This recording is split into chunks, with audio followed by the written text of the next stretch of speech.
Right, hello guys, welcome back to a super exciting video, as today I've got my hands on this bad boy.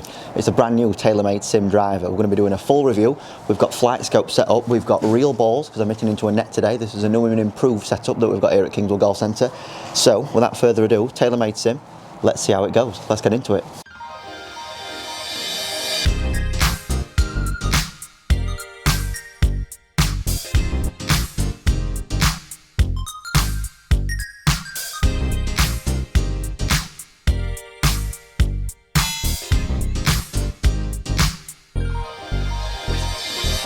Right, so if you're new to the channel, hello, welcome, my name's Jack Lee, this is Jack Lee Golf. If you aren't yet subscribed, please make sure you go do so because we've got loads of content coming soon. And yeah, let's have a look at this bad boy. So first and foremost, as we always do, let's have a look what Taylormade is saying about this driver. Sim, driver features and technologies. I'm on the Taylormade website here. Forgiveness has gone aero with asymmetric sole and inertia generator. So this big lump at the back, which I don't think looks too great, is called the inertia generator. It looks a bit clunky to me, but if it has a purpose and it improves forgiveness, as I believe it's going to do so, and potentially ball speeds, then fair enough.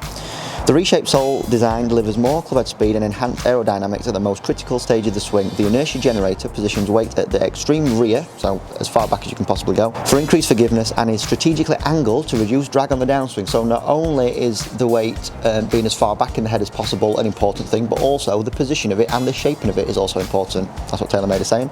We've got speed injected twist face, as we've seen in models before. We have got the sliding weight technology very similar to that of the SLDR circa 2014, I think, off the top of my head. Comment below if I'm wrong on that. Again, we've got the adjustable loft sleeve. Between the three drivers, so we've got Sim, Sim Max and Sim Max D, there is a progressive face height. So you see Taylormade Sim being the shallowest face, the Sim Max being slightly deeper, and the Sim Max D being slightly deeper again. That's something that we're not seeing before. So when it comes to that idea, I'm thinking that you look at your Sim Max and your Sim Max D, having a slightly deeper face will help the golfers that struggle to strike the ball out the centre more precisely. So if you've got a bigger surface area, then hopefully you've got a slightly wider margin for error. So that's a good idea in my book. Sim stands for shape in motion, if you didn't know. So 460cc head size. What they're saying that this is a lower launching driver with that weight being forward, slightly lower spinning as well. And today I've got it in a Project X Hazardous Smoke Green 6.0, 70 grams, low spinning shaft. Let's see how it performs. I've got flight scope set up. The golf balls that I'm using for this test today are the Vice Pro. These are the golf balls that I currently game. So this is going to be a very true to life test for me. These golf balls most comparable with like your Titleist Pro Vs, Taylormade TP5s.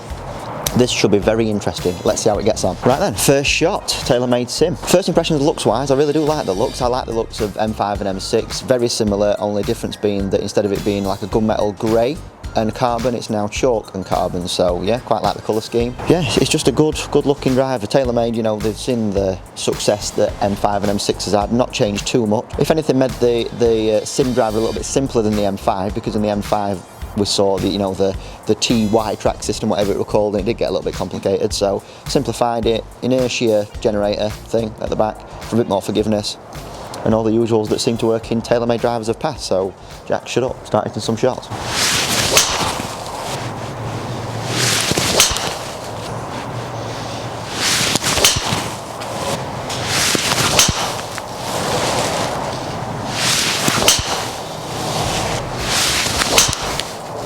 Busted that one. One more for good luck then. And then we'll have a look at some numbers.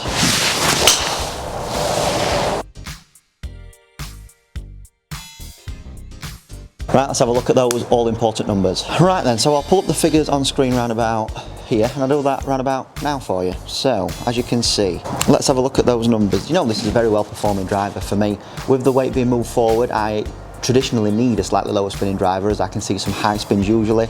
This is very much falling into the optimum column for me. So we saw carry of 260, and what I've done is I've cut out 4 or 5 shots that were miss-hits in this test, so we've got the most accurate figures for me really. So we saw first and foremost totals of 260.